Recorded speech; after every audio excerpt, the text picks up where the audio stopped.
घेईन मी जन्म याजसाठी देवा तुझी चरण सेवा साधावया हरिनाम कीर्तन संतांचे पूजन घालू लोटांगण महाद्वारी आनंदे निर्भर सुभलते ठाई आनंदे निर्भर सुभलते ठाई सुख दुःखा नाही चाडामा हरिनाम कीर्तन संतांचे पूजन घालू लोटांगण महाद्वारी अनेक सायास नगर नधर्यास अनेक सायास नगर नधर्यास होईन उदास सर्व भावी हरिनाम कीर्तन संतांचे पूजन घालू लोटांगण महाद्वारी मोक्ष माघरी कामरे दासी मोक्ष माघरी कामरे दासी होय सांगू ऐसी तुका म्हणे हरिनाम कीर्तन संतांचे पूजन घालू लोटांगण महाद्वारी समचरण सरोजम सान्द्र नीलांबुदाभं जगन्नीत पाणी मंडन मंडनाना तरुण तुलसीमाला गंधर्व कन्या नेत्रं सवेदवदहास विठ्ठलं चिन्तयामि मनोरंगा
करू प्रथम त्यांच्या कृपादाने कधीचा विस्तारू बाबाजी सद्गुरु दास तुका करावत्य जीवधरार्थावतारम करावत्य जीवधरार्थावतारम कलंकांकते ज्योतिकामोदि वक्त्रम खलानेशवादा पमोदार दक्षम समाधिस्तमूर्तिं भजे ज्ञानदेवं मनोजवं मारुततुल्यवेगं जितेन्द्रियं बुद्धिमतां वरिष्ठं वातात्मजं वानरयूतमुख्यं श्रीरामदूतं शरणं प्रपद्ये कर्पूरगौरं करुणावतारं संसारसारं भुजगेन्द्रहारं सदा वसन्तं हृदयारविन्दे भवं भवानी सहितं नमामि विठ्ठल विठ्ठल हरे विठ्ठल विठ्ठल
माझ्यासाठी देवा तुझी चरण सेवा साधावया हरिनाम कीर्तन संतांचे पूजन घालू लोटांगण महाद्वारी मुक्त केवढे जयंती भगवान श्री ज्ञानोबा अखिल विश्वाचे परमार्थ हृदयाप्त संत जगद्गुरु तुकोबा आदी करून सर्व संतांना नमन करून मायबाप श्रोत्यांना अभिवादन करून उपस्थित संत महंत भाविक सज्जन माता भगिनी यांच्या भव्य उपस्थितीमध्ये चालू असलेला अखंड हरिनाम सप्ताह प्रतिवर्षाप्रमाणे याही वर्षी मोठ्या आनंदाने संपन्न होत आहे.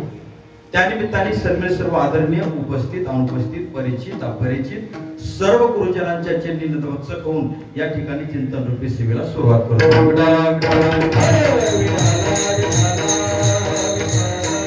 या ठिकाणचं वातावरण पाहिल्यानंतर मला स्वर्गामध्ये जावंसं वाटलं. तुम्हाला महाराज स्वर्गाला जाण्याकरता तुम्हाला अजून टाइम आहे. स्वर्गाला जाणं म्हणजे मरून जाणं असं नाही, तर त्या ठिकाणचं वर्णन आणि या ठिकाणचं वर्णन अत्यंत सारखं आहे. शुकाचार्य वर्णन करतात प्रल्हाद धारी तरडगत दया चोरध्वं कंशधारी विनाधारी स्वर रसिक दया राग कुशाले इंद्रो नवादी मृदंगम जय जय सुखदा कीर्तने ते कुमारा यंत्राग्रे भाव भक्ता सरसर जया व्यास पुत्रे बभुव. कीर्तन कुठे चालायचं महाराज? कीर्तन चालायचं स्वर्गलोकामध्ये. त्या स्वर्गलोकामध्ये ताल धरण्याकरता टाळ वाजवण्याकरता प्रल्हादासारखे होते. त्याच पद्धतीचे त्याच तोडीचे टाळकरी या ठिकाणी व्हाय यांच्याकरता एकदा जोरदार टाळी वाजवा.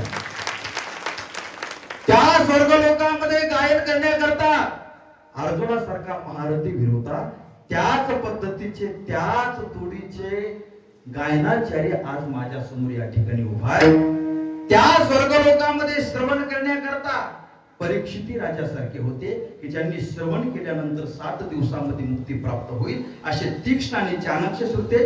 त्या स्वर्गलोकामध्ये होते. त्याच पद्धतीचे त्याच तोडीचे श्रोते मंडळी आज या ठिकाणी माझ्या समोर बसलेले आहेत. त्या स्वर्गलोकामध्ये विना घेण्याकरता नारद महर्षी होते. आज देखील या ठिकाणी नारद महर्षी आहेत. यांच्याकरता एकदा जोरदार टाळी वाजवा. त्या स्वर्गलोकामध्ये मृदंग वाजवण्याकरता एक इंद्र होता. आज देखील माझ्या कीर्तनामध्ये माऊली महाराजांच्या रूपाने एकच इंद्र आहे. त्यांच्याकरता एकदा जोरदार टाळी वाजवा. फक्त एकच कमतरता आहे बरं का. त्या ठिकाणी कीर्तन करण्याकरता शुकाचार्यासारखे महामुनी होते आणि आज मात्र तुमच्या समोर एक पामर उभा आहे.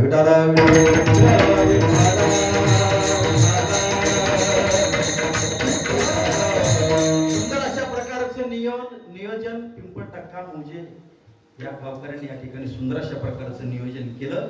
या सर्व गावकऱ्यांच्या वतीने मला या ठिकाणी चिंतन सेवा करण्याचा योग प्राप्त झाला. चिंतन सेवेकरता निवडलेला अभंग जगद्गुरु संत श्रेष्ठ श्री तुकाराम महाराज यांचा आहे. या अभंगाच्या माध्यमातून जगद्गुरु तुकोबरा प्रतिज्ञा करतात. मग सांगा महाराज, जन्म घेण्याची प्रतिज्ञा महाराज या ठिकाणी करतायत. मग सांगा महाराज, जन्म तुम्हाला प्रतिज्ञेने प्राप्त झाला तर त्या संबंधाने तुम्ही तुमच्या जीवनामध्ये काय करणार? तर महाराज सांगतात, मी माझ्या जीवनामध्ये परमात्म्याच्या चरणाची सेवा साधणार. तुझी चरण सेवा साधावया. मग सांगा महाराज, जन्म तुम्हाला प्रतिज्ञेने प्राप्त झाला, परमात्म्याच्या चरणाची सेवाही तुम्ही करणार, परंतु त्या परमात्म्याच्या चरणाची सेवा किती प्रकाराने करणार? तर महाराज सांगतात 3 प्रकाराने. हरिनाम कीर्तन, संतांचे पूजन, घालू लोटांगण महाद्वारी. आणि परमात्म्याच्या चरणाची सेवा करत असताना आनंद निर्भर सुभरते ठाई सुख दुःखा नाही चाळामा. आनंद अवस्थेमध्ये निर्भर अवस्थेमध्ये ज्या ठिकाणी आम्ही असू त्या ठिकाणी परमात्म्याच्या चरणाची सेवा करणार. आणि ही सेवा करत असताना सुख दुःखाचा बाध आमच्या जीवनामध्ये लागणार नाही. एवढंच नाही तर ही सेवा करत असताना कोणत्याच प्रकारचा सायास करणार नाही. उदास वृत्तीने परमात्म्याच्या चरणाची सेवा करणार. आणि देवा, एवढी मोठी सेवा माझ्या जीवनामध्ये घडल्यानंतर तुझ्या गाठोळीस असणारा निश्चिम अशा प्रकारचा मोक्ष तो आम्हाला द्यायला निघालास. परंतु ऐकून ठेव देवा, जो मोक्ष तो आम्हाला द्यायला निघाला तो मोक्ष आमच्या घरी कामारी म्हणून कार्यरत आहे. विठाला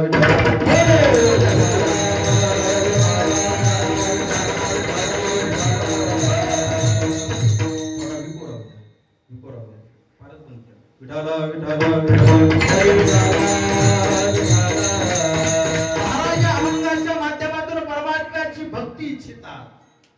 महाराज या अभंगाच्या माध्यमातून परमात्म्याच्या चरणाची सेवा इच्छितात. मग सांगा महाराज, परमात्म्याच्या चरणाची सेवा म्हणजे नेमकं काय, भक्ती म्हणजे नेमकं काय? कारण संत महात्मे देखील परमात्म्याच्या चरणाची सेवा साधण्याकरता जन्म प्राप्त करून घेतात आणि ती सेवा आपण देखील परमात्म्याच्या चरणाची सेवा साधण्याकरता परमात्म्याने हे शरीर आपल्याला त्या ठिकाणी प्रदान केलेलं आहे. आणि अशा प्रकारची भक्ती जर आम्ही आमच्या जीवनामध्ये जर करत असू तर परमात्मा आम्हाला त्या ठिकाणी जवळ करतो.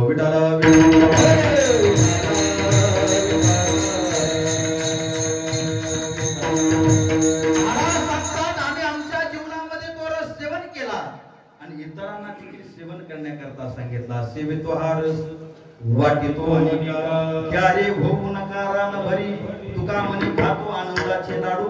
स्वतःही त्या ठिकाणी अनुभवे आले अंगा आणि ते या जगात येत असे. स्वतःही सेवन करतात. एवढंच नाही तर उन्हाळ्याच्या दिवसामध्ये आपण आपल्या घरामध्ये हापूस आंब्याचा रस बनवला. कशाचा? हापूस आंब्याचा रस बनवला. घरातील 5-50 मंडळींनी खाऊन देखील तो रस एक पातेलभर शिल्लक राहिला. सुभाष महाराज किती राहिला? एक पातेलभर शिल्लक राहिला.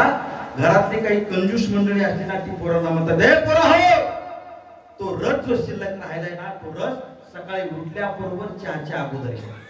परंतु त्याच्यातली काही शहाणी मंडळी असते ना, ती म्हणतात, हे अरे नको, तो रस विटलेला आहे, तो रस नाशलेला आहे. तो रस जर तुम्ही खाल तर आजारी पडाल.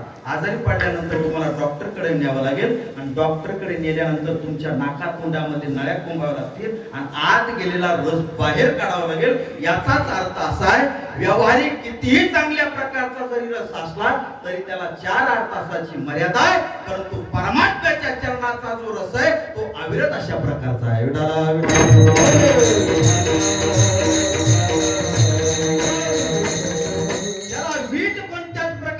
जगद्गुरु तुकोबराय सांगतात, विटे ऐसे सुख नो हे भक्ती रस, पुढता पुढती आस सेवा विहे. त्याला कोणत्याच प्रकारचा विट नाही. पहा तुम्ही, आपण आपल्या घरामध्ये श्रीखंड गुलाबजाम पासून जर आपण त्या ठिकाणी आणलं, सेवन आपण केलं, 8 दिवसानंतर घरातील मंडळीला म्हणतो, 8 दिवसापूर्वी जे गुलाबजाम आपण बनवले ना, ते आज देखील बनवा. का? माणसाला त्या पदार्थाची चव लागते, गोडी लागते. तत्व त्या न्यायाप्रमाणे जगद्गुरु तुकोबराय 2 दृष्टांत आपणाला देतात. कोणते? खादलेची खावे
भेटले भेटे आवडी.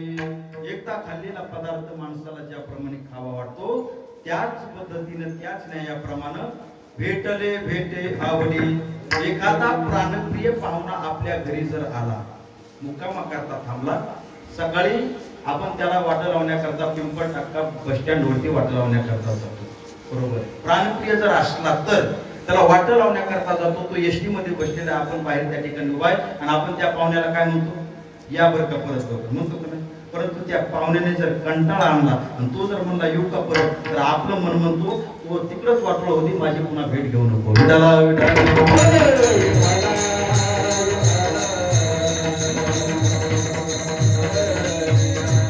त्याचप्रमाणे विश्वमाऊली ज्ञानोबराय सांगतात, मी देखील त्या परमात्म्याच्या चरणाचा रस सेवन करण्याकरता प्राप्त आहे.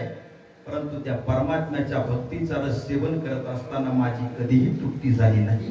माऊली वर्णन करतात, तृप्ती भुकेली काय करू माये जीवने जीवन कैसे ताने जात आहे धने धाय परी त्यास भोगते न धाये पुढता पुढती राजा विठ्ठलूची पाये मागे अनंत जन्मापासून परमात्म्याच्या चरणाचा रस आम्ही सेवन करण्याकरता तयार आहे, परंतु ऐकून ठेवा जिव्हे गोड तीन अक्षरांचा रस अमृत जयास फिके पुढे आम्ही त्याचं सेवन करतो, परंतु आमचं मन त्याच्याने भरत नाही. आणि महाराज तर सांगतात हे पोट भरण्याकरताच खऱ्या अर्थानं मला जन्म प्राप्त करायचा.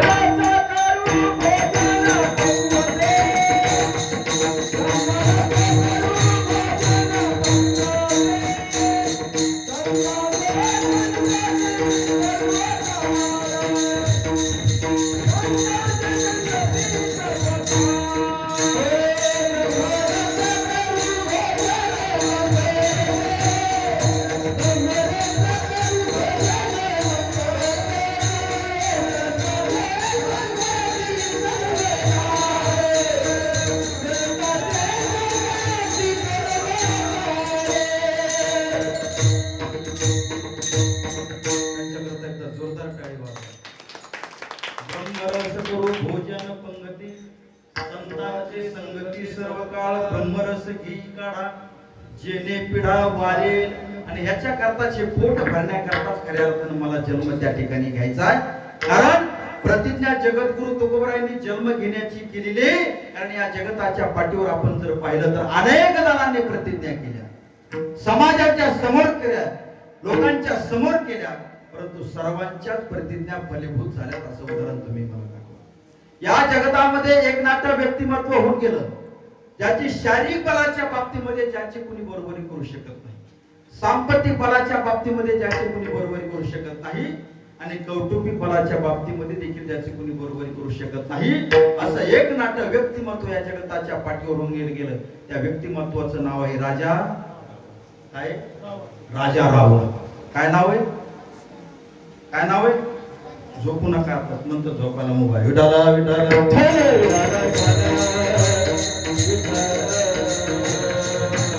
राजा रावणाच्या शारीरिक बलाचा विचार करा, किती ताकद होती त्याच्या अंगामध्ये. आपल्या गावात आपल्या वाडीत एखाद्याच्या अंगामध्ये 1.5 छटाक रक्त जर जास्त झालं, किती 50 मिलीचं 1 छटाक, असं 1.5 छटाक रक्त जर जास्त झालं तर तो अंगामध्ये शर्टच घालत नाही आणि तो आपल्या असणाऱ्या सप्ताहामध्ये येतो आणि चालता चालता आपल्या सप्ताहाच्या मंडपाचे काम पाडतो आणि आपला सप्ताह हाणून पाडण्याचा प्रयत्न करतो. इतका ताकदीचा अभिमान जर कुणाला असेल तर त्याने रावणाकडे गेलं पाहिजे.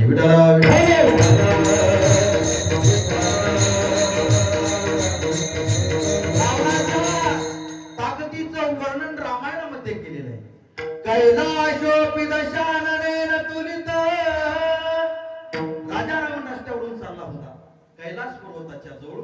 त्या कैलास पर्वतामध्ये भगवान शिव, शिवगणांसह, नंदीसह, माता पार्वतीसह, गजाननासह, कार्तिक स्वामीसह सर्वजण त्या ठिकाणी बसलेले होते. राजा रावणानं भगवान शिवशंकराची आराधना केली, परंतु त्या आराधनेला कोणत्याच प्रकारचा प्रतिसाद न दिल्या कारणानं राजा रावणाला त्या ठिकाणी राग आला आणि चालू चालू मध्ये आपली कोपरखळीचा दणका कैलास पर्वताला दिला आणि एका कोपरखळीच्या दणक्यामध्ये कैलास पर्वत हलवण्याची ज्याची ताकद होती तो राजा रावण आहे. विठाला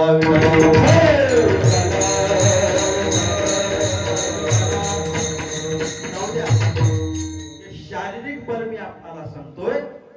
असं एक नाट्य व्यक्तिमत्व होऊन गेलं संभाजी गावची पुंडाळकर. काय इतिहासामध्ये तुम्ही ऐकलं असं नाव.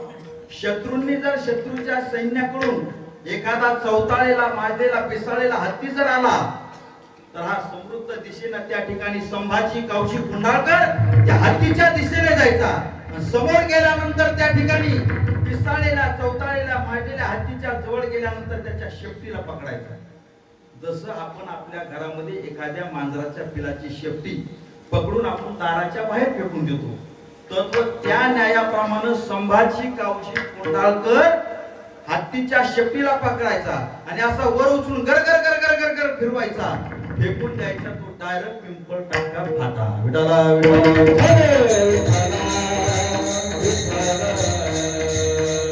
कोणाचं सांगतोय? इतिहासातील शूरवीरांचं मी आपणाला सांगतोय. तुमचं आमचं नाही, तुमचे गोणी उचलवे. तुम्हाला आम्हाला साधी 50 किलोची गोणी सुद्धा उचलत नाही. आता शासनाला याच्या पुढचा नियोजन करावं लागेल. 25-25 किलोच्या गोण्या तयार कराव्या लागतील. दोघा नवरा बायकोनी यायचं आणि दोन्हीकडे 2 धरायचे, घेऊन जायचे. विठाला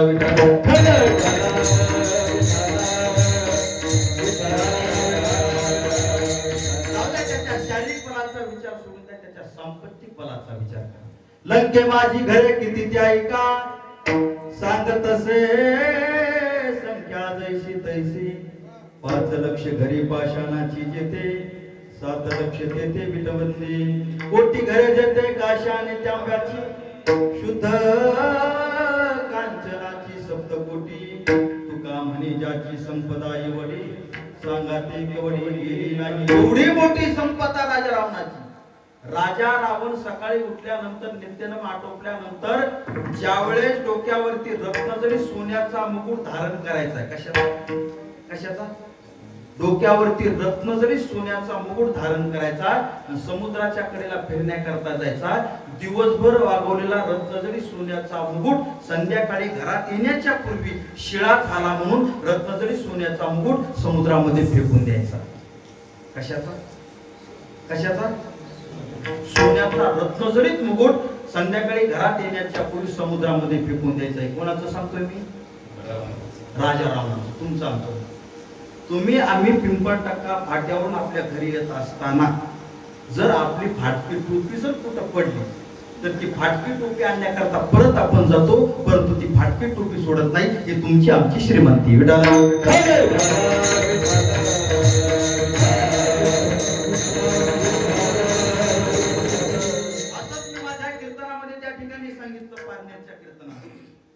राजा रावणाची ताकद सांगितली, संभाजी कावजी कुंडळकरांची ताकद सांगितली, राजा रावणाची संपत्ती सांगितली आणि माझं कीर्तन संपलं. मी माझा फेटा बगलामध्ये धरला आणि गर्दीमधून चालू लागलो. त्यावेळेस 5-25 जणांची चर्चा, 5-25 जण आलेले होते, त्यातले 24 जणांची चर्चा. काय रे आज काय सांगितलं रे महाराजांनी?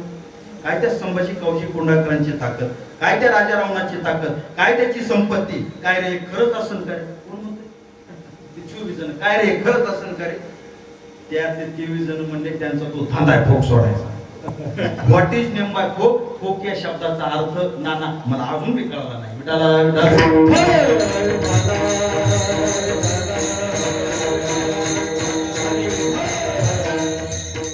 शारीरिक बलाचा विचार सोडून द्या, संपत्ती बलाचा विचार सोडून द्या, त्याच्या कौटुंबिक बलाचा विचार करा.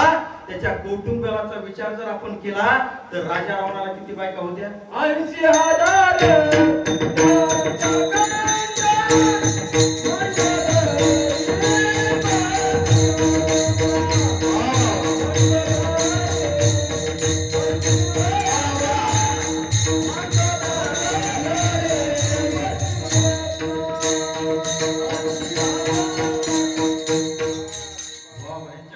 जोरदार टाळी वाजवा. प्रमाणात सांगायचं, बाहेर आपल्याला जायचंच नाही. जरी मी बाहेर चाललो तर हे मला आणण्याचं काम करतील. 80,000 बायका कोणाला होत्या? राजा रावणाला 80,000 बायका. अरे बायकांच्या बाबतीमध्ये ज्यानं रेकॉर्ड केलं आता असणारा भगवान श्रीकृष्ण परमात्मा, त्या भगवान श्रीकृष्ण परमात्म्याला 16,108 बायका. परंतु भगवान श्रीकृष्ण परमात्म्याचंही ज्यानं रेकॉर्ड मोडून टाकलं, त्याच्या 5 पट बायका झाला जास्त. 16-5 एखाद्या गावात, एखाद्या वाडीत, एखाद्याच्या जीवनामध्ये न जाणून दुसरी करण्याचा योग जर प्राप्त झाला तर तो अंगामध्ये शर्टच घालत नाही, जरी घातला तरी कुंड्या उघड्या ठेवतो आणि आपल्या नाम सप्ताहामध्ये म्हणतो, हे 2 बायकाकडनं कोणाचंही काम आहे का? 2 बायकाकडनं मरताचं काम वाढतोय मरतात. अरे 80,000 बायका सांभाळत होत्या, तुझ्या 2 बायका कुठे जाऊन बसतील महाराज? कारण का 80,000 बायका ज्याला सांभाळण्याची ताकद आहे, 1 लाख नातू, 1.25 लाख पंतू, एवढी ज्याची संपत्ती कौटुंबिक बल आहे, त्या राजा रावणाच्या सुद्धा 3 प्रकारच्या प्रतिज्ञा पूर्ण होऊ शकल्या नाहीत. कोणत्या? सोन्याला सुगंधी आणि स्वर्गात जाण्याकरता शिडी तयार करेल आणि खारा समुद्र गोड करीन. या 3 प्रतिज्ञापैकी राजा रावणाची एकही प्रतिज्ञा पूर्ण होऊ शकली नाही. मग सांगा महाराज, ज्या ठिकाणी राजा रावणाची प्रतिज्ञा पूर्ण होऊ शकत नाही तिथं तुमच्या जगद्गुरु तुकाराम महाराजांची प्रतिज्ञा पूर्ण होईलच कशी? विठाला विठाला.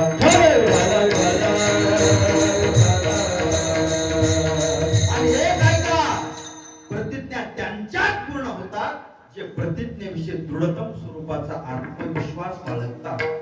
होईल पराभव एकदा, परंतु झालेला पराभव ही यशाची पहिली पायरी समजून माणसानं प्रयत्न करावे. यश तुम्हाला नक्की मिळाल्याशिवाय राहणार नाही. जुने माणसं या ठिकाणी बसलेली त्यांच्या कविता लक्षात येईल. नन्ही चेती जब दानाने कर देती है, चलती दीवारों पर सौबार फिसलती है,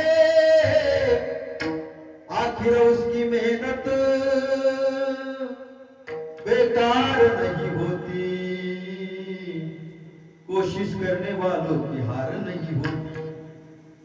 डूब गया सिंधु में गोता कोयल गाता है, जा जाकर खाली हाथ न उठाता है, मुट्ठी मुट्ठी खाली हर बार नहीं होती, कोशिश करने वालों की हार नहीं होती. विठ्ठल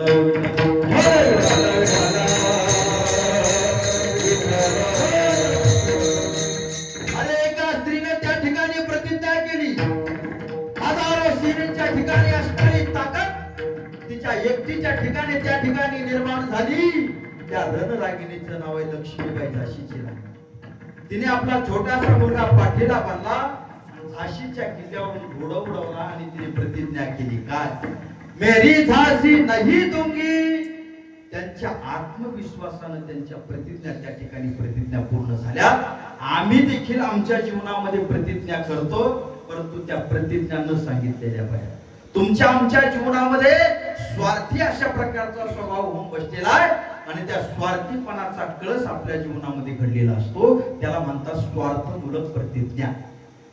पै पायी काटा निहटे तव व्यथा जीव उमटे, तैसा पोळी संकटे पुढीलांचे, का शीतल तापा हुलाई कि तो डोळ्याची लागे होय, तैसा पर सुखे जाय सुखावतू.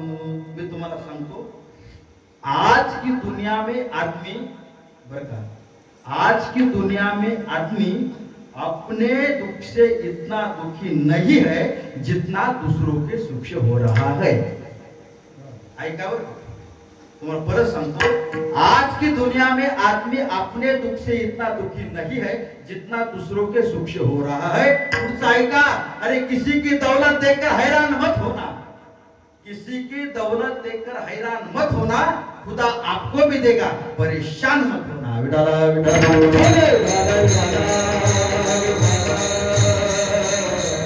होता भाग्या दैव योगे झाला भाग्या, त्याचा येळकोट राहिना मूळ स्वभाव. मूळ स्वभाव आपला स्वार्थी स्वभाव जातच नाही. एक भिकारी नव्हती, बरं का, भिकारी. ती भीक मागण्याकरता बस स्टँडवरती गेली. कुठे गेली? बस स्टँडवरती गेली. आणि भिकारी म्हटल्यानंतर तिचा धंदा काय? सुया घे, पोत घे, मणी घे, बिबवा घे, दामन घे, घे गमाय. तुम्ही म्हणता मला तुम्हाला सगळंच तुम्ही म्हणले ना कीर्तन सोड बस स्टँड वरती जाय, लेमन गोळी, पॉपकॉर्न, पाणी बॉटल. माणसाला सगळं चालत पाहिजे. माणसाने कोणत्याच बाबतीमध्ये अडाणी राहू नये. कारण का, तुम्हाला सांगतो, लॉकडाऊन सारखा जर कालावधी जीवनामध्ये प्राप्त झाला तर या गोष्टी करण्याकरता सुद्धा माणसानं मागं पडू नये. विठाला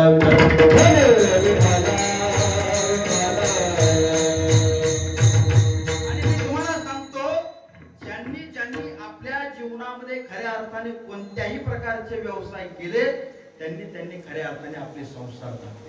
संसार करण्याकरता व्यवसायाची अत्यंत गरज असते आणि जो आपल्या वाट्याला व्यवसाय येईल तो तो व्यवसाय आपण निश्चित प्रकारे त्या ठिकाणी पार पाडण्याचा प्रयत्न केला पाहिजे.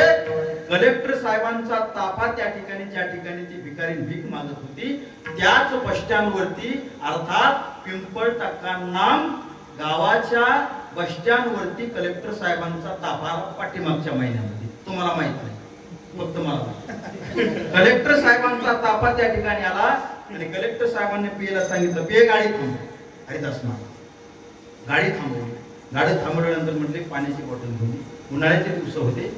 पाण्याची बॉटल आणण्याकरता त्या ठिकाणी पीए गेला आणि सहज कलेक्टर साहेबांना त्या ठिकाणी आपल्या गाडीचा काच खाली घेतला आणि सहज त्या भिकारणीकडे पाहिल्याबरोबर तुझ्यावरी माझा जीव जडे कसली जीवाला भूल पडे कसली जीवाला भूल पडे. कलेक्टर साहेबांनी पाहिल्याबरोबर कलेक्टर साहेबांचं प्रेम त्या भिकारणीवरती जडलं आणि पेला सांगितलं पे ती जी भिकारीणी दिसते त्याला म्हणा कलेक्टर साहेबांचं तुझ्यावरती प्रेम जडलंय आणि त्यांचं असं म्हणणं की त्यांना तुझ्याबरोबर लग्न करायचं. पे म्हणला कलेक्टर साहेब थोडं दम धरा या गोष्टी लगेच होत नसतं सकाळपर्यंत दम धरा सकाळी पाहू. घरी गेले आराम वगैरे केला. सकाळी उठल्यानंतर त्या ठिकाणी कांदा पोळी खाल्ले पेने आणि त्या तपासांचे असं लक्षात आलं की पिंपळटक्का गावाच्या शेजारीच पत्राचं शेड ठोकून राहते कोण भिकारी. त्या ठिकाणी गेला आणि गेल्याबरोबर दरवाजा वाजवला. सांगितलं भिकारी लगेच बाहेर आली आणि सांगितलं आमच्या कलेक्टर साहेबांचं तुमच्यावरती प्रेम जडलेलं आहे आणि त्यांचं असं म्हणणं की त्यांना तुमच्या बरोबर लग्न करायचं. घर चालून जर एवढा मोठा ठेपा जर आला तर कुणी सोडलं सध्या तर कुणी सोडायचं नाही. सोडलं तर पुन्हा होणारच नाही. विठाला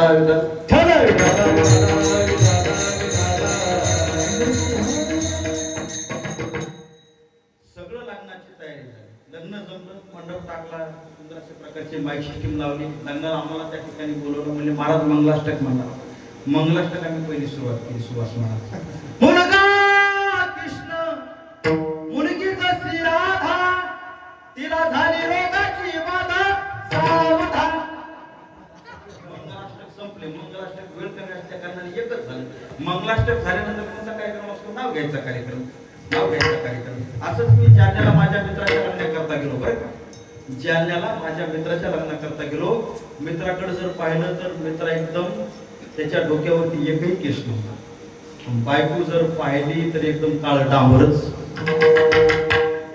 लग्न वगैरे लागलं. लग्न लागल्यानंतर त्यांचं नाव घ्यायचा कार्यक्रम त्या ठिकाणी सुरुवात झाला आणि त्याच्या पत्नीनं नाव घेतलं रेशमाच्या सदऱ्याला सोन्याचं बक्कल. ऐका बरं का रेशमाच्या सदऱ्याला सोन्याचं बक्कल आणि आमच्या त्यांना पडलं टक्कल. असं नाव घेतल्याबरोबर महाराज आमच्याकडे रडत चालू म्हणले महाराज आमच्या पतीने एवढ्या मोठ्या समाजामध्ये पिंपळटक्का नावाच्या गावामध्ये या ठिकाणी नाव घेतलं आणि एवढ्या मोठ्या समाजात माझा अपमान केला. मी देखील असं नाव घेईन मला नाव शिकवा. एवढ्या मोठ्या समाजामध्ये मी देखील तिचा अपमान करेन. म्हणलं तू चिंताच करू नको. त्याला त्याच्या पुढचं नाव शिकवलं आणि त्याने नाव घेतलं साखरेचं पोतं सुईने उसवलं. साखरेचं पोतं सुईने उसवलं आणि त्या काळीने मला पावडर लावून फसवलं.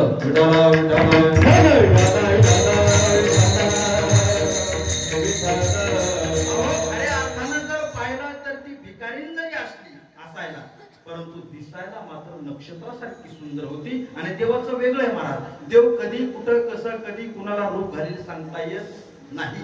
नक्षत्रासारखी सुंदर होती.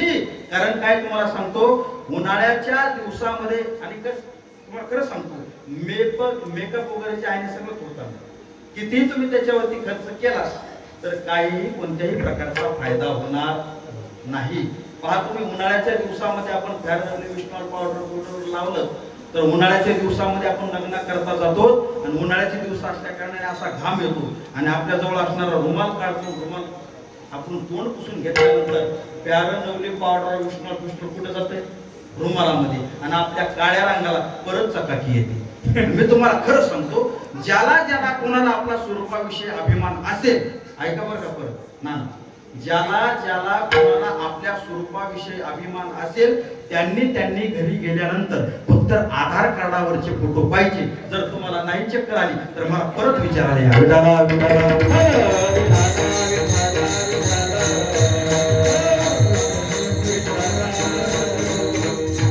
कलेक्टर साहेबांचं लग्न लागल्यानंतर आता काय कार्यक्रम नाव घ्यायचा कार्यक्रम. आता कलेक्टर साहेबांची बायको अगोदर कोण होती?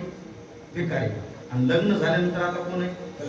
कलेक्टर साहेबाची बायको, डॉक्टरची बायको, वकिलाची बायको, शूटिंग करण्याची बायको, गायन करणाऱ्याची बायको, विनेकराची बायको, मृदंगाची बायको, महाराजाची बायको, अनबुवाची बायको. आता तो आमच्यावरच आलं.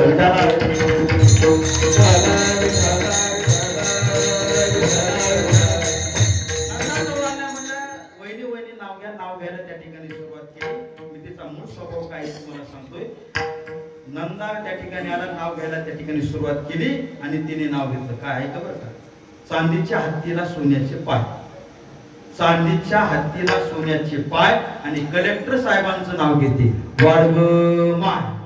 मूळ स्वभाव जाईना, मूळ स्वभाव जाईना, मूळ स्वभाव जाईना, मूळ स्वभाव जाईना, मूळ स्वभाव जाईना, मूळ स्वभाव जाईना, स्वभाव जाईना, मूळ स्वभाव जाईना. माणूस आपल्या जीवनामध्ये स्वार्थमूलक अशा प्रकारची प्रतिज्ञा करताय, पण याच्याने मनुष्याचं त्या ठिकाणी कोणत्याही प्रकारचं भलं होणार नाही. त्याच्यानंतरची प्रतिज्ञा आहे परार्थमूलक प्रतिज्ञा. परार्थमूलक प्रतिज्ञा आमचे संत महात्मे करतात. येथे उपकारासाठी आणि गरजा वैकुंठी, आणि गरजा वैकुंठी, आले गरजा वैकुंठी. लटिके वचन नाही देही उदासीन, येथे उपकारासाठी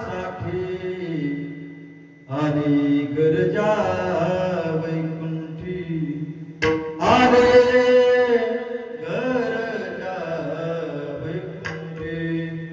मधुरावाणी होती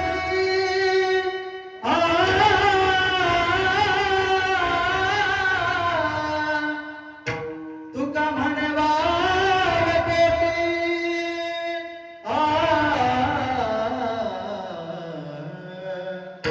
येथे उपकारासाठी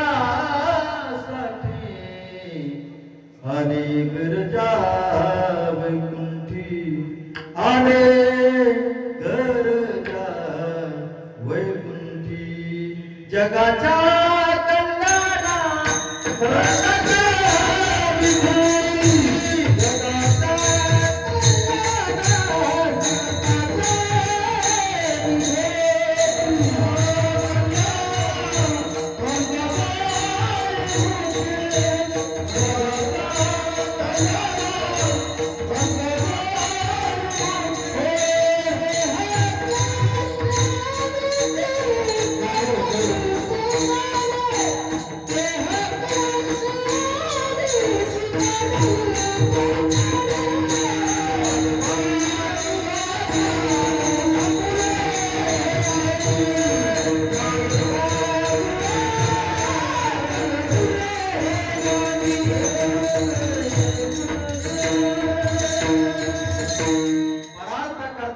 संत महात्मे त्या ठिकाणी जगत असतात.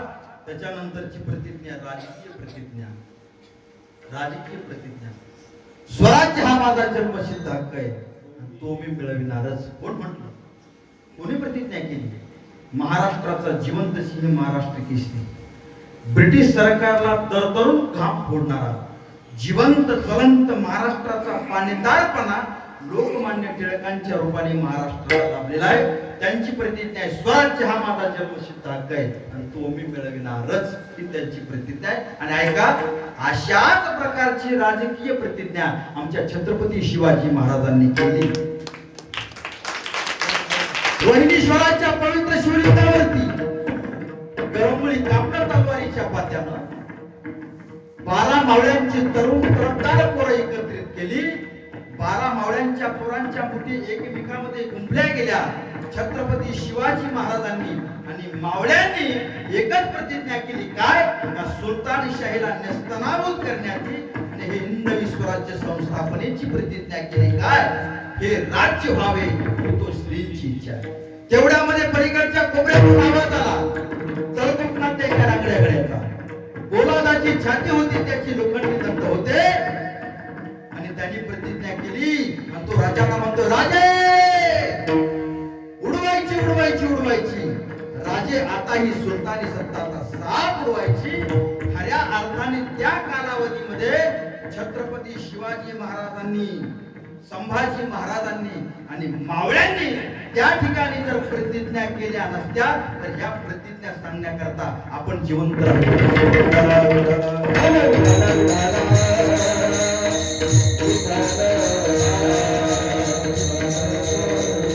त्याच्यानंतरची प्रतिज्ञा सामाजिक प्रतिज्ञा. कोणती?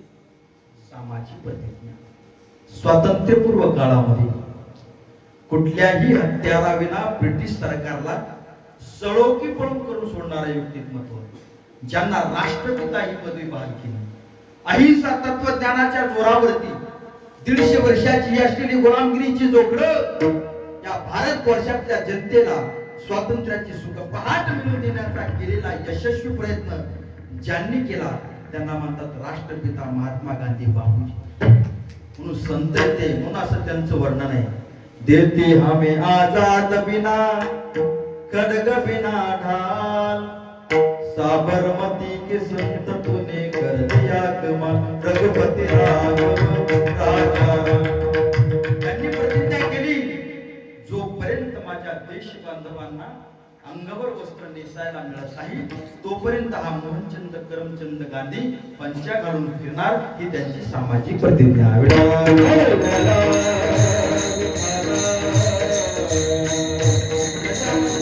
धार्मिक प्रतिज्ञा. धार्मिक छत्रपतींचा छावा राजा संभाजी गुरु असलेल्या औरंगजेब नावाच्या सुलतानाला पकडला.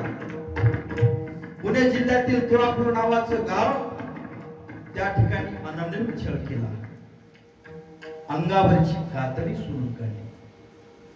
ज्याप्रमाणे आपण एखादा बटाटा सोलतो ना तसं राजा संभाजीचं शरीर सोडून काढलं. ऐकताय ना तुम्ही?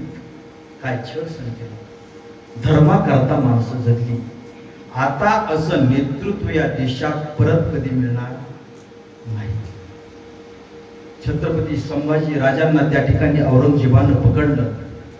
हंटरच्या एका फटक्याला बोलतोय, संभा तुम तो शिवा का छोकरा है बोल के एक बात बोल, खाली एक बात पक्की करना संभा, खाली एक बात पक्की करना, एक बात सुन ले संभा, मैं छोड़ देता तेरे. एवढं सांगून सुद्धा छत्रपती संभाजी महाराज त्या ठिकाणी मानायला तयार नाहीत. अशा अवस्थेमध्ये औरंगजेबानं पुढची प्रोसेस सुरू केली.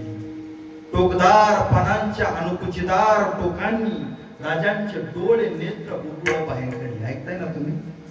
काय डोळे नेत्र उघड बाहेर काढली आणि औरंगजेब बोलतोय, संभा खाली एक बात बोल कि मुझे इस्लाम धर्म कबूल है, हम तुम्हें जिंदा छोड़ देंगे बोले. त्याही परिस्थितीमध्ये हा महाराष्ट्राचा धर्मवीर छावा, त्याही परिस्थितीमध्ये स्वतःला धर्मभ्रष्ट करायला निघालेल्या औरंगजेबाच्या तोंडावरती पचकन थुंकला आणि राजा बोलतोय, मैं मर जाऊंगा मिट जाऊंगा लेकिन मेरा हिंदू धर्म कभी नहीं छोड़ूंगा. आज काय चाललंय देशामध्ये? एका धोतर जोड्यावरी आणि एका लुगड्याच्या घड्यावरी स्वतःचा धर्म सोडायला निघाली. राजे म्हणतात, मी पुन्हा जन्माला येईन, याच धर्मात येईन, पुन्हा जन्म घेईन, परंतु धर्मांतर करून लाचारासारखं जीवन मी कधीच जगणार नाही. ही छत्रपती संभाजी महाराजांची धार्मिक प्रतिज्ञा.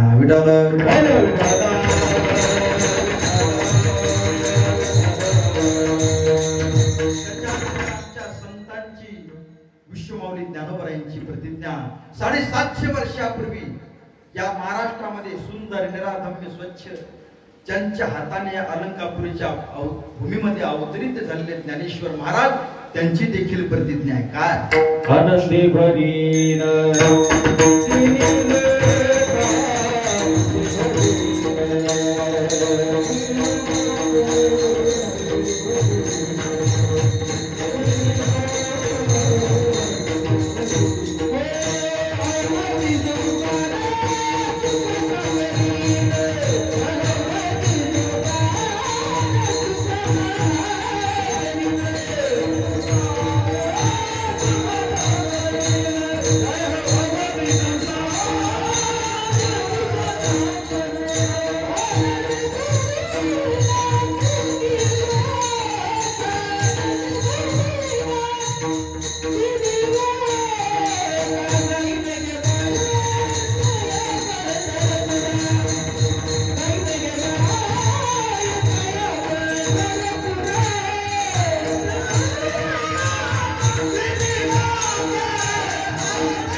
संसार सुखाचा करीन आनंदे भरीन तिन्ही लोक किंवा अवघे चित्र की आनंदाच्या चरणी जगन्नाथा चित्त ठेवली.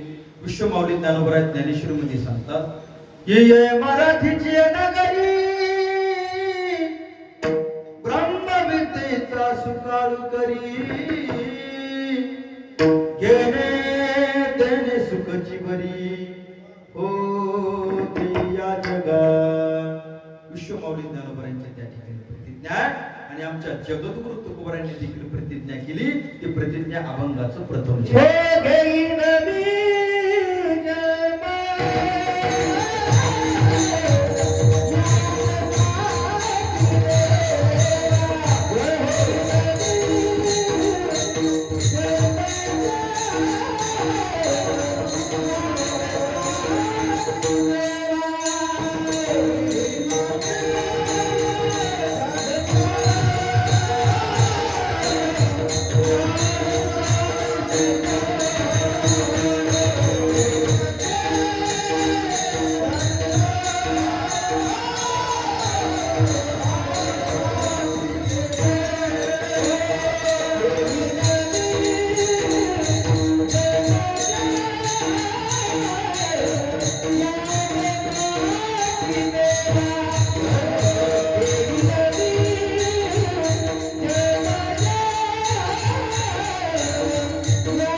पंढरपुरामध्ये वाळवंटामध्ये सुंदर अशा प्रकारचे साधे काही ठिकाणी आम्ही जर गेलो माळिक महाराज त्याच्यापेक्षा चिकुनगुन्याची साथ झाली बरी वाटते अशी साथ आम्हाला भेटते. परंतु तिथं सुंदर अशा प्रकारचे साथ नाही.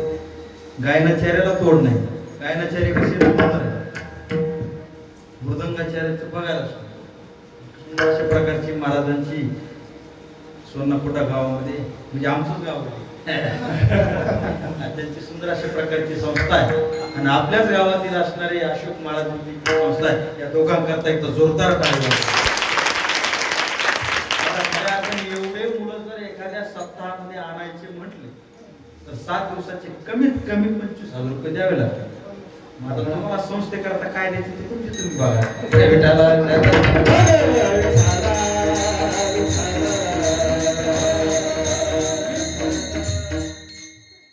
अभंगाच्या माध्यमातून प्रतिज्ञा करताय.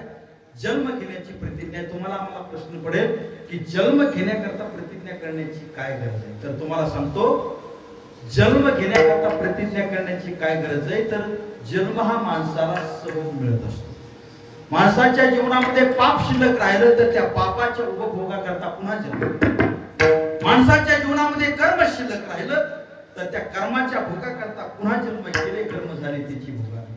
माणसाच्या जीवनामध्ये वासना शिल्लक राहिली त्या वासनेच्या तृप्ततेकरता पुन्हा जन्म. मग सांगा महाराज पाप कर्म आणि वासनेच्या योगानं जन्म जर आम्हाला प्राप्त होणार असेल तर याच्या करता जगद्गुरु तुकोबारायांसारख्या तत्वदर्शी महात्मानं का प्रतिज्ञा करावी तर तुम्हाला सांगतो, पाप कर्म आणि वासनेनं जन्म मिळेल परंतु तो माणसाचाच मिळेल ही शाश्वती आपल्याला देता येणार नाही.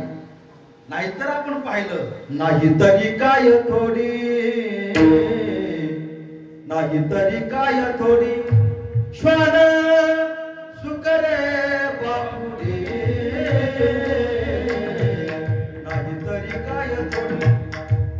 पापानं कर्मानं वासनेनं शरीर मिळतात परंतु ती माणसाची नाही. याची देही घडे देवाचे भजन. असं कधी झालंय का? पिंपळ टक्क्याच्या 100 कुत्र्यांनी विचार केला की माणसंच काय म्हणून सप्ताह करतात, आपण देखील सप्ताह करू. जवळपास 90-95 कुत्र्यांनी गळ्यामध्ये टाळ घेतली. सुवास महाराज एका मृदंगाचार्याने पकवास घेतला, एक शूटिंग करण्याकरता उभा राहिला. एकानं माईक सिस्टम लावली, 2-3 जण झेंडे घ्यायला सुरुवात केली आणि एक शहाणा कुत्रा कीर्तन करण्याकरता उभा राहिला. असं कधी झाले? कुत्र्याला कधी कीर्तन आलं? कुत्र्याला कधी टाळ वाजवता आला? कुत्र्याचं कितीही ठरवलं, किती उपदेश केला तरी कोंबडी कधी तुळशीला पाणी घालती का? घालती का? नाही.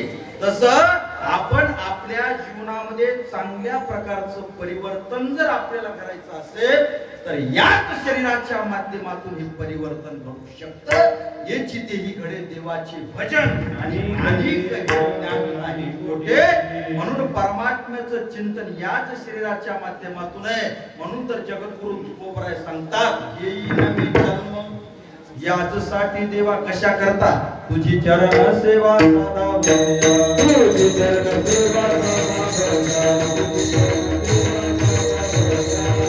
परमात्म्याच्या चरणाची सेवा साधना करता मला जन्म घ्यायचा आहे. मग सांगा महाराज, जन्म प्रतिज्ञेने तुम्हाला प्राप्त झाला, परमात्म्याच्या चरणाची सेवा देखील तुम्ही करणार, परंतु त्या परमात्म्याच्या चरणाची सेवा किती प्रकाराने करणार तर महाराज सांगतायत, हरिनाम कीर्तन, संतांचे पूजन, घालू लोटांगण महाद्वारी. हरिनाम कीर्तन म्हणजे सतत परमात्म्याचं नामस्मरण करणार.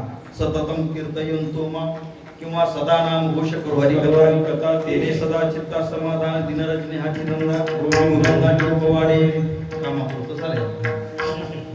दिनरजनी हरिनाम कीर्तन, संतांचे पूजन. संतांचं पूजन जीवाच्या उद्धाराकरता अतिशय महत्त्वाचं. एखाद्या संत महात्मानं परमात्म्याच्या चरणाची सेवा साधण्याकरता पूजा सामुग्री त्या ठिकाणी सिद्ध केली. पूजा सामुग्री सिद्ध करत असताना एखादा संत महात्मा दारावरती आला, परंतु त्या संत महात्म्याकडे जर आपण पाहिलं नाही तर परमात्मा स्वतः सांगतो, त्या गोष्टीचा मला राग येतो. राग येतो देवा तुका म्हणेने घे शिवा. संतांच्या आदराविना केलेली देवाची देवपूजा ही अधर्माला प्राप्त आहे. संत सांगतात, संतांचा अतिक्रम देवपूजा तो अधर्म. येती दगड तैसे वरी मंत्र पुष्प देवा श्री. माझी पूजा जरी त्या ठिकाणी केली परंतु आलेल्या संत महात्म्यांचा अनादर जर तुम्ही केला तर मला त्या ठिकाणी सेवा प्राप्त होणार नाही. तो माझ्या अंगावरती पुष्पांचा वर्षाव जरी करत असेल तर ती पुष्पवृष्टी मी न मानतो, तो माझ्या अंगावरती दगडांचा वर्षाव करतो. सिद्ध करोनी पूजा संभार माझी या पूजेचा नित्य आदर. माझी पूजा करिता एकाग्र जैसा नर घरा येते, त्या साधूची पूजा न करिता जो माझीच पूजा करी तत्वता, तेने मज हानी तल्याला था की तो माझ्या गाता प्रवर्तला. तो माझी त्या ठिकाणी पूजा करत नाही तर तुम्हाला राता आणतो. कशा प्रकारे सेवा आपण केली पाहिजे तर घाली संतांशी आसनी पूजा करी गायावाच्या मनी. एका जनार्दनी जाणे इच्छिले ते पूर्वी संतांचे पूजन. घालू लोटांगण महाद्वारी. परमात्म्याच्या द्वारामध्ये त्या ठिकाणी लोटांगण घालायचे, परंतु कसं घालायचंय? दंडवत दंडापरी. परमात्म्याच्या दर्शनाकरता गेल्यानंतर आपले कपडे मळतील का, आपले कपडे भरतील का याच्या कोणत्याही प्रकारचा विचार न करता आपलं अष्टांग संपूर्ण 8 अंगाने शरीर त्या ठिकाणी परमात्म्याच्या चरणावरती जर पडलं तर खऱ्या अर्थानं हे लोटांगण सिद्ध झालं. विठाला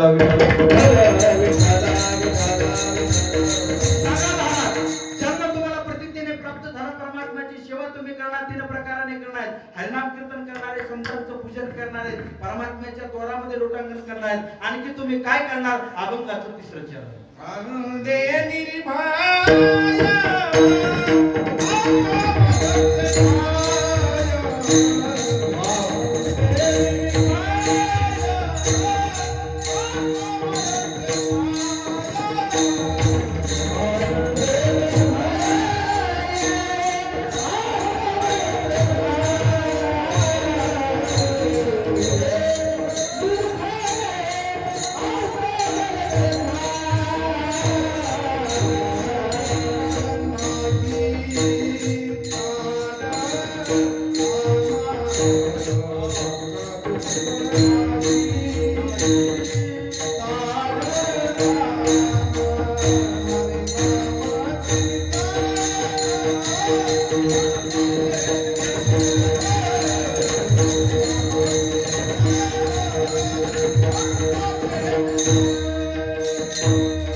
जोरदार टाळी वाजवा.